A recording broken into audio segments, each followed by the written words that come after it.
The idea of least privilege has become accepted wisdom in cybersecurity. Despite being around for decades, everyone still seems to be struggling with it. So if we can't realize this principle, is it even worth chasing in the first place?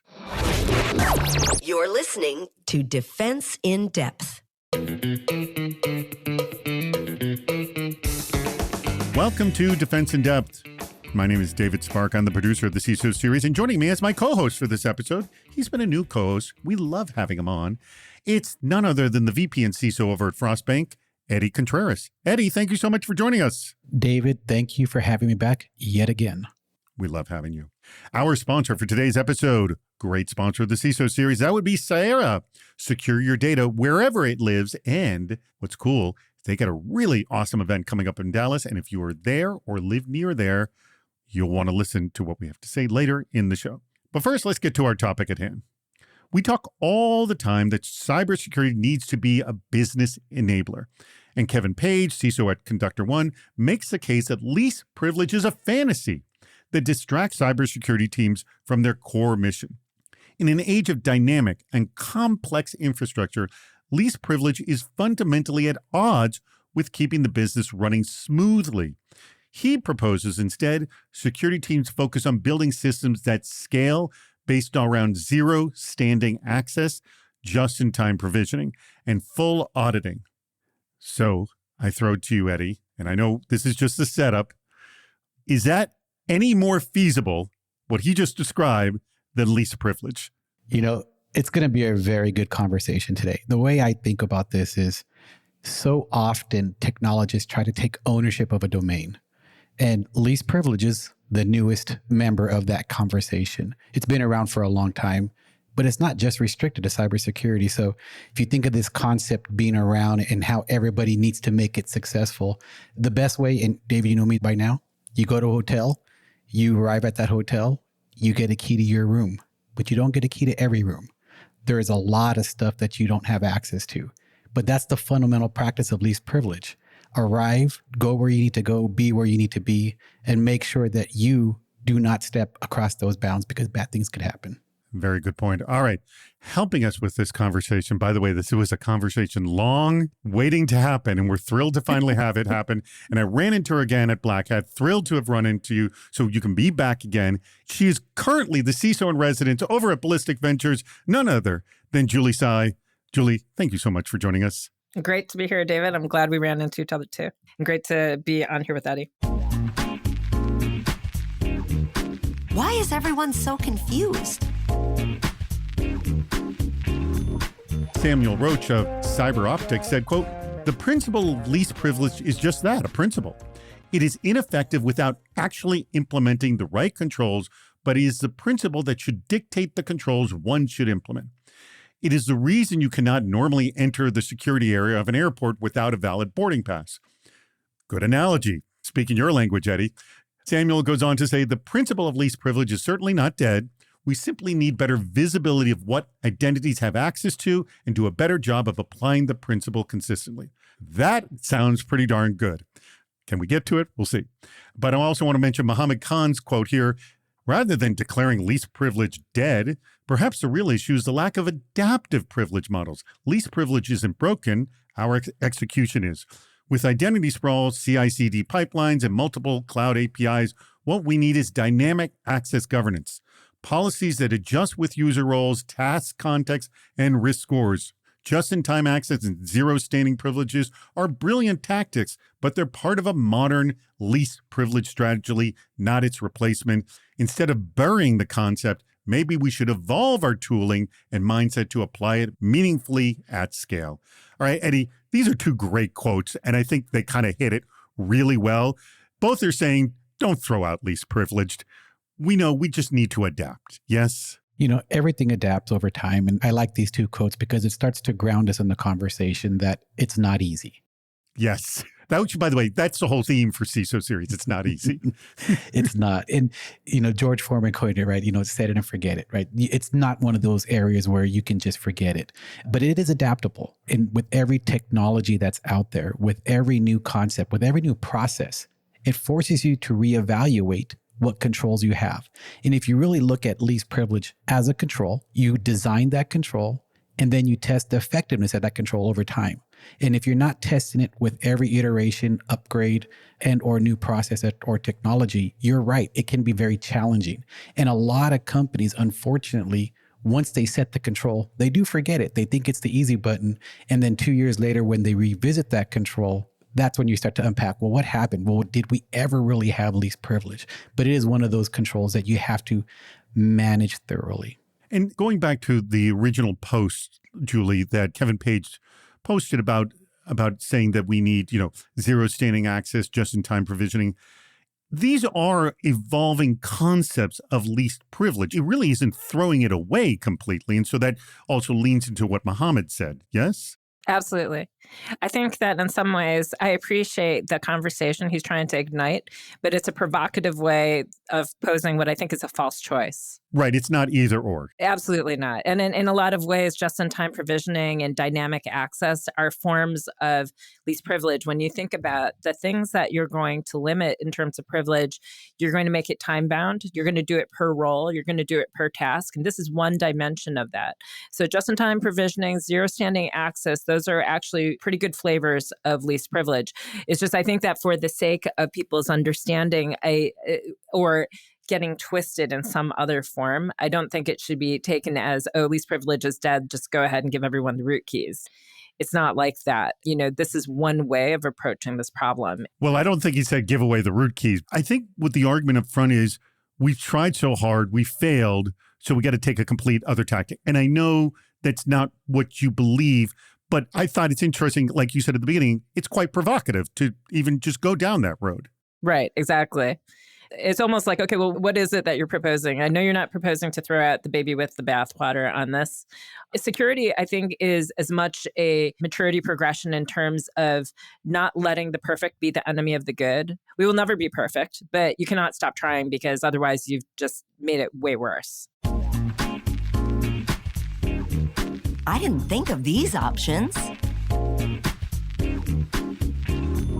Rory Bray of IBM said, quote, I also don't see strategies like just-in-time access as a separate from least privilege, what we were just referring to. Rory goes on to say, it's about only what you need and only as long as you need it with oversight. There are new tools to make that easier, but it was always possible and always advisable. And Caleb Seema of White Rabbit said, quote, 100% agree, but your solution is my definition of least privilege. So in some sense, I feel like you argued against yourself. One solution to the never-ending least privilege problem is by focusing on crown jewels. What areas or critical systems are the most important, and apply that effort there versus chasing the never-ending dream of the entire organization. It's interesting. That really is the top of the least privilege discussion, is beginning with the crown jewels, isn't it, Julie? Oh, absolutely. Because you're going to go to the place where it actually matters, where there's significance. And there's always something, it may be a small amount and you may have gotten it pared down, but there will be something that the organization cares about existentially. It could be IP, it could be trade agreements, it could get back to literally the keys to the kingdom. But there is something somewhere that is important. And you do have to say, like, okay, in this extreme case, how are we treating this? I do understand where people have had to start prioritizing more and more. I think the idea of the crown jewels, or as sometimes I think of it being close to fire territory, the go bag, the bag that you just cannot live without, right? And in times of emergency, if you can pare that down to just the essentials, that really helps. So I understand where orgs need to do that, but absolutely, you have to keep some sense of knowing who's coming in and for what, and not letting go of that accountability. Eddie, I think your business is probably the perfect example of scaling up least privilege because of crown jewels. I mean, doesn't all finance pretty much operate that way? The more critical the engagement or the trade being, the more layers there are to getting it done and proving identity. Yes? Absolutely agree. I think Julie's the perfect person for this conversation because, to your point, David, industries matter. As a CISO, you have to know where you operate. Are you in a startup company? Are you looking for seeding? Are you already on a Series B? Are you publicly traded? Are you a Fortune 100? I think all of those define how mature your least privilege program looks and feels like. And you'll notice as you cross these industries, there are some companies that get close to utopia. There are some companies that are not only achieving what they're supposed to achieve, but they're also achieving it in a way that's defensible, it's auditable, and essentially you get graded on your delivery of this program. So it really does depend on that industry. And Julie's well aware of this, right? In her portfolio, what works for one may not work for another. Or might not be necessary for another. Correct. Absolutely. A lot of times, like for small startups, whether they're in the security space or not, they're much more optimized around speed. However, most of them are going to care about their IP. So on some level, there's going to be some aspect of that where they know that I can let go of the rest of it. I can recover the rest of it should we have an issue. This one piece I really, really care about. As they progress, customer data and what they've acquired and what they need to protect in terms of reputation becomes more and more important. And part of that journey for any startup, as well as the people who are helping them, is figuring out, okay, are you now at a new threshold? You now have public scrutiny. Your financial records need to be incontrovertible. They need to be intact and able to be backed up. Your customer data, should you lose it, who does that impact? Is it patients? Is it children? Is it people in other countries? And so those conversations start to get more expansive as you go on, but at early stage, it is very different. And I think that getting back to the fundamentals of understanding like why we're securing what we're securing, like can lead people to the right answer in terms of what's the level, where do we need to be on that spectrum of least privilege?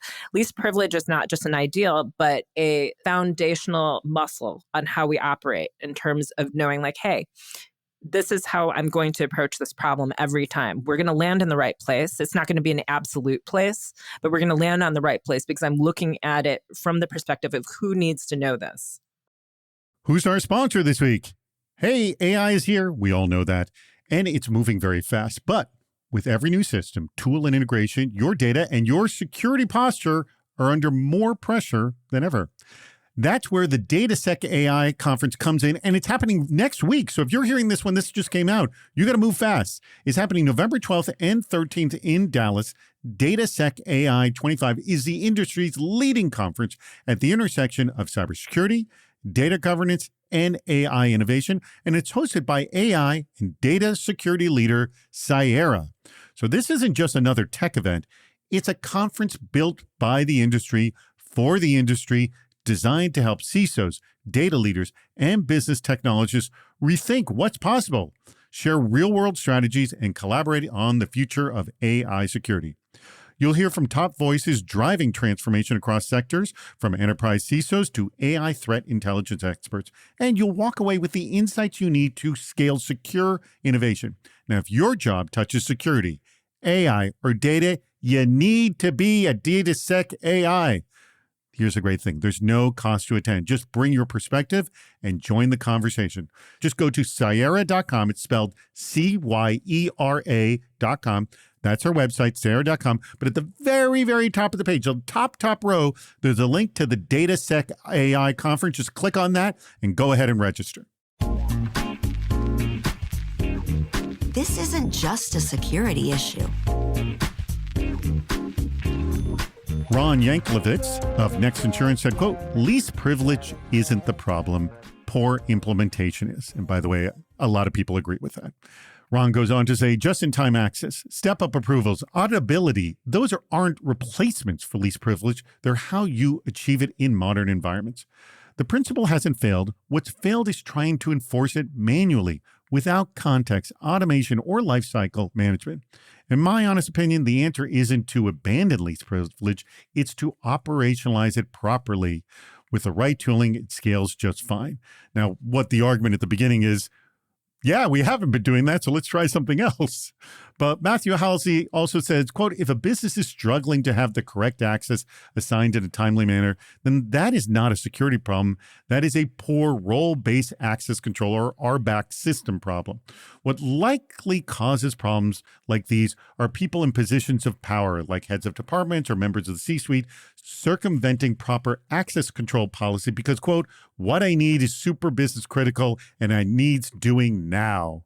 So, Eddie, you've seen least privilege fail, and you've seen probably people push against least privilege because I just need to get things done. That battle's not going away, is it? It's not going away, and I may be a little biased here. Go ahead. You can throw the C-levels and the executives under the bus and say, well, I just need this access. I really like what Ron was saying here, right? It may not be the principle, but it could be the delivery. And if you have a friction-filled control, implementing least privilege is going to cause people to say, let me bypass you, which is where you get caught on those statements like Matthew's talking about. You know what? Just give me the direct access. I have to do my job. And ultimately, we're all here to do our job. So if your control is full of friction, if it hasn't been tested by the user community, if you haven't solicited feedback, or if you didn't solicit feedback at the beginning to be able to design that control properly, you should assume it's going to get circumvented. You're going to assume, hey, people are just going to try to get past this because it is too friction filled. So I do think there's a gift of delivery here. If you truly know how to design a control with the least amount of friction, you can apply the proper principles. If not, what Matthew says is true. People are going to bypass it, but is that their fault? I don't think so. What's been your experience of the business fighting least privilege, Julie? I take it for granted that they're going to do that, just like a dog is going to come and ask for a bone at the dinner table. It's like death and taxes. It's inevitable. Absolutely. Death and taxes, and they will be asking for more access. It's human nature. People like to push the edge on these things unless they've actually had the scar tissue themselves. And I think that you're working with someone mature and who can, work with you across the aisle. You can have this conversation with a wink, and say like, okay, I know you're going to ask and you know what I'm going to say and you know what our options are in front of us. But lifting up from that, I'm going to say that automation is the sword that cuts both ways on this. I think that, in terms of eliminating friction, of course, you want to automate both the conferring of access as well as the removal of access. But the win for the security department on this on every single time is predictable implementation, logging, and that auditability that we love, right? Because if I or someone is having to go in manually, that may have multiple methods of doing so. There's irregularities in our records, and we have to often manually document the reasons why, if we've done that at all, right? But if we have instrumented something to do that conferral of access quickly, and then the revoking of access can happen quickly, whether it is manually initiated or not, I still have the process, I have the logs, and it's just another quick step to tie it into my ticketing system. So on some level, as long as I can get the visibility and accountability there, and we have some sort of agreement on like, what's the level of approval you need for this change? Are they going to sign off on this and put themselves out on the line for these changes? And maybe they should be thinking hard about it if they're asking for those exceptions 3 times a week. You can start surfacing these issues so that security is understood to be a company-wide effort, not just you and your department. In an industry like finance, aren't a lot of these things kind of already dictated for you? So there doesn't need to be a lot of pushback? Yes? One of the fortunate things about being in a bank is you have such a large security team. And I don't mean that in the size of the team that reports directly to me.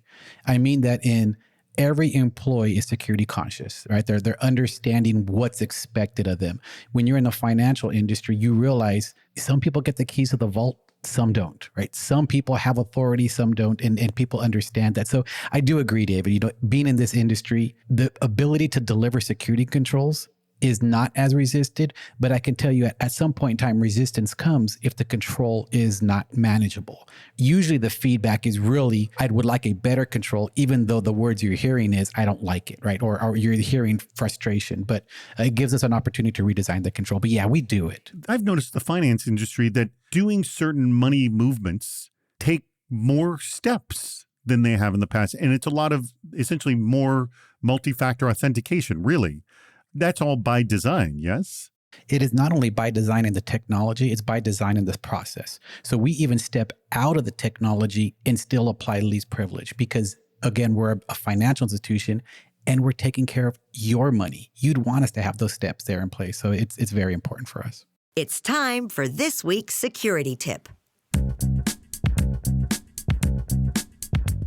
This week's security tip is brought to you by Tenable, the exposure management company.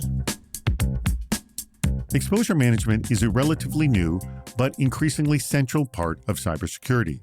It forms a strategic layer above traditional vulnerability management, providing a continuous, risk-based approach to identifying, prioritizing and reducing an organization's exposure to cyber threats. Traditional vulnerability management involves scanning for known weaknesses and patching them, but often creates large lists of vulnerabilities with little context or prioritization. Exposure management integrates threat intelligence, attack surface management, vulnerability data, and business context to provide a clear picture of what's truly at risk and what actions matter most.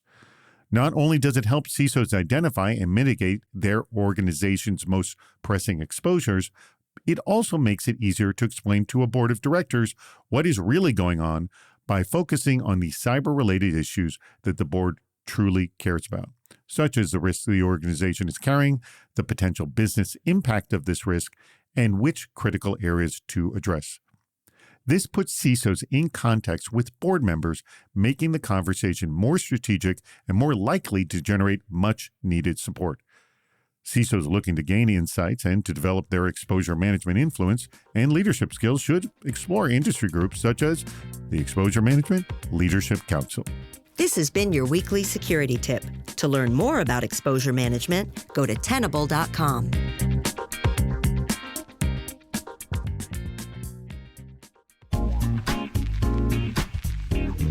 What problem is this solving? Doug Mayer, CISO over at WCG, said, quote, terms like least privilege and zero trust were never alive to at one time say they are dead. All right, so they were never on the table to begin with. But rather, they're only buzzwords to give the security professional a term to get the business thinking about helping us to help them. So all the options are great, but all my years in the job, it's about prioritize and apply where possible because the little wins make a difference, and with enough little improvements, the attack surface is harder for adversaries. Any new term that evolves or replaces it, I will use it. Doug has a more realistic view of it. It's like, well, you can argue about the terms, but if I can just improve the situation, I'm happy. Where are you, Julie, on that thinking? I see him as a kindred spirit. That's a very nuanced take, and it's absolutely true. We recognize that these are words that we wrap around these concepts to get people excited about things, zero trust and defense in depth and security by design. And a friend of mine had said not too long ago, look, all these things in security that like most people, like the vast majority know what they're supposed to do. You're supposed to use tough passwords. You're supposed to use multi-factor. You're supposed to design not in a extravagantly open way, but we don't do them because it's inconvenient. And I think that once people have been around the block on this and maybe had the responsibility and have some scar tissue, there's some understanding and a desire to come to the right place on it, at least find that moderation. And until that point, we keep working to get these concepts embraced and understood in the larger community that maybe still finds it too inconvenient to do. All right. Your take here, Eddie. Is it just a lot of posturing? Let's just make access better? If someone could solve this, I'm sure there'd be a lot of money spent. And so I think all of these phrases, to some degree have some relevance to them. And by the way, Gartner keeps creating another category for you to create a line item for to sell another product. Exactly. And if you think of all the new releases that Gartner or Forrester have, or any of the other big names, the best thing to look at is it's keeping the discussion alive. And whether you call it least privilege, whether you call it separation of duty, whether you call it just-in-time access, whatever you want to call it, the conversation's going and it's active. And you can't really harm anybody by saying, hey, let's have a conversation about security with people that are not in security. So I think it's good. I think we're going to continue to have this conversation with the adoption of artificial intelligence coming in, where agentic AI now have a role-like personality where they're going to perform tasks of a human. You're going to authorize them to do a lot of things. Least privilege in that new area, I would suggest every CISO needs to, again, reevaluate your controls and understand, will they continue to function and perform as they are today? And if they don't, it just gives you the opportunity to, again, talk through the process. Eddie outlined it really well, and I think that fuels the cycle. We like to make fun of it, and we like to wring our hands about it, but it's true. Like, the analysts are going to come up with new categories to describe problems that are deep and nuanced. we in the industry are working to find more creative ways to solve those things, but often pressed against the wall in terms of budget and time. And hence the products start proliferating. And I think this is why you all started this podcast, right, originally as the CISO vendor relationship. Yeah, that was the original plan for it. I was talking to somebody about how because they were able to start a greenfield security program, it was way more secure than had they had to walk into, because what happens is when you have a lot of baggage, it's very hard to have a sort of a clean program. And the question is, maybe for a future episode, when is it worth it to scrap your security program and all your tools and start from scratch? Is it ever? It's the burning the village to save it model. It's a provocative question also. That'll be a future episode, I'm sure. All right. Now I have a question for you, Julie. Let's look at the quotes. I loved all these quotes. They were all great. But I want you to pick one that was your favorite and just tell me why. I think the last one that we were just talking about. That's from Doug Mayer, the CISO of WCG. He's just saying, like, hey, call it whatever the heck you want. I just like the little wins. Yeah, this industry, this space is very much that game of inches and just trying to get that extra bit, because you never know which inch is going to be the one that saved you from the last attack. That's a good point. All right, Eddie, your favorite quote and why? First, I want to thank Kevin for the conversation. It did spark a lot of conversations in post. It was good. It was good. It was totally good. There was a little bit of ragging on it, but we're all totally appreciative of it. Ragging builds energy, but I'm going to go with Samuel. That's the first quote. Yeah. Correct. Not because we took the conversation with an analogy, but because we simplified the topic, right? And I want to align myself with Samuel here and say I'm maybe, in the same realm as him. He's a phenomenal person here. But if you think about his quote, he's not teaching anybody about cybersecurity. He's making them be more aware that the concept exists already. And so, let's have that conversation. So I like his quote. And just remind everyone, the analogy used is that you can't, get into the secure area of the airport without a boarding pass. Correct. Which, by the way, here's a perfect example. There was a time you could get into the secure area without a boarding pass, and things changed. Yes. It did. Exactly. All right. Well, that brings us to the very end of the show. I want to thank our sponsor, and that would be Cyera. You remember, they've got this great new conference. If you're hearing this today, it's happening in less than a week, so you need to move quickly. Just go to their website, Cyera.com, Cyera.com. It's the DataSec AI conference. It's happening November 12th and 13th. Go check it out. In Dallas, by the way. Go check it out. It's going to be a ton of fun. I actually was there last year and had a great time. That was their first event. This is their second event. It's totally worth it to go, even to take the trip to Dallas. It's a lot of fun. All right. Julie, let me ask you a question. You work for a VC firm. You have a lot of portfolio companies. Are any of them hiring?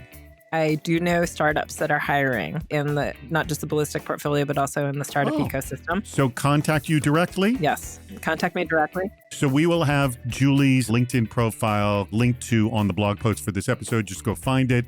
By the way, TSAI is Julie's last name.